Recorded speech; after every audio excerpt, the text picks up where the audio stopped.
Hey guys, this is Ruth at Extraordinary Farm, and today I have some helpers. The geese and the guinea fowl, and of course Thor here decided to come over and lend me a hand and giving you an update as to what's been going on with the compost pile. So, and oh look, there's Maynard too. He snuck in here.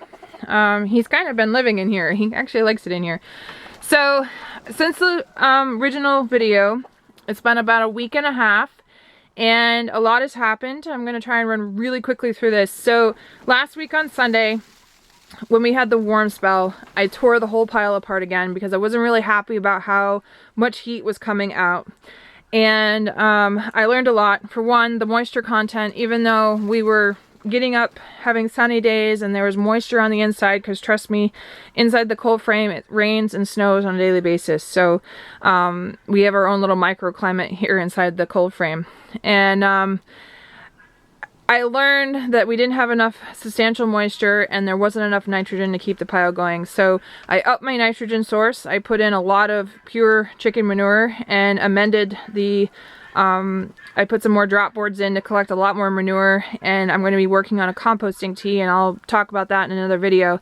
But I wanted to show you within 2 days of redoing the compost pile. So on Tuesday, the compost pile soared almost to 160 degrees, which is amazing because my original formula, I was getting about 120, 130.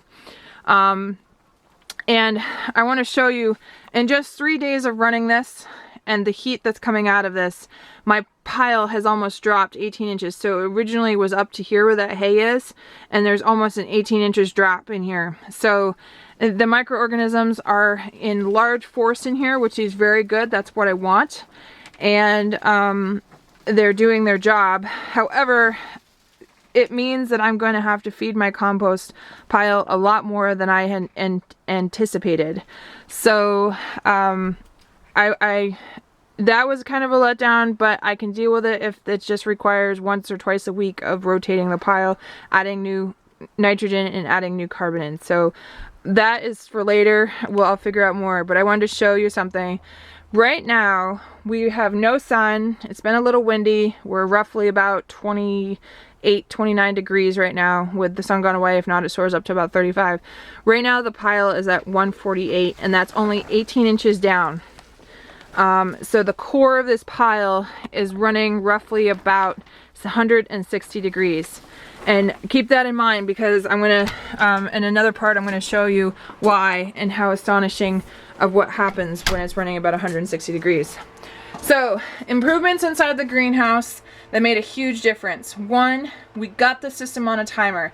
There's only 2 ways to control this system. One is with a timer, turn the timer on and off. This one runs every half-hour intervals, so we came at a happy medium of running for an hour, shutting off for an hour.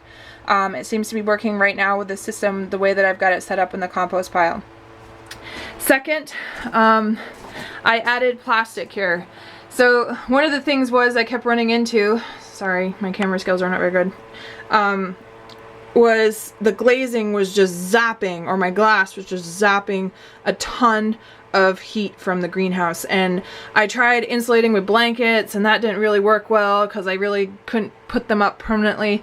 So I went and got some 6mm plastic, stapled that up, and still kept the sunlight coming in here on days where it was sunny out, so I could shut the system down to let it rest some more. And the difference that happened was almost 5 degrees. So that's pretty cool. From the plastic here to my glazing is almost 6 inches of air cushion. So I have heard a lot of people who talk about using greenhouses that use air insulation. That is really important. So that was a huge improvement. The next, I put a fan up here to help keep the whole greenhouse kind of at the same temperature, and it works. But I remember how I mentioned to you to keep in mind that the compost pile was running at about 160 degrees. And give me a second here to adjust the camera. System is on right now, so that's the flow of the water. It's very, very, very slow. It's just a trickle. But what happens when you have 160 degree temperature and water running through it, you get about 95 degree temperature. That's freaking awesome. So, I'm pretty ecstatic that I have managed to heat water to 95 degrees. It's awesome. I know, I'm geeking out right now and I'm sorry. I have so many temperature controls and I've been taking so many measurements or temperature readings and stuff trying to get this to work. And I also wanted to show you, I have another temperature gauge that I installed many years ago when we built the greenhouse. The maximum for today was about, the fan wasn't on when this temperature was taken. So you have to kind of add them up and divide them in half. So it was roughly about 84.5 degrees. And then overnight, it was about 45 degrees. So I am actually able right now to grow plants in my greenhouse with no other supplemental heating sources. That is rockin'. So I hope you guys enjoyed the update, and let me know what you think. Drop me a line, ask me some more questions. I'm kind of excited, and so is Maynard, because he's really digging this whole cold frame business of hanging out during the winter time. So thanks for all for watching.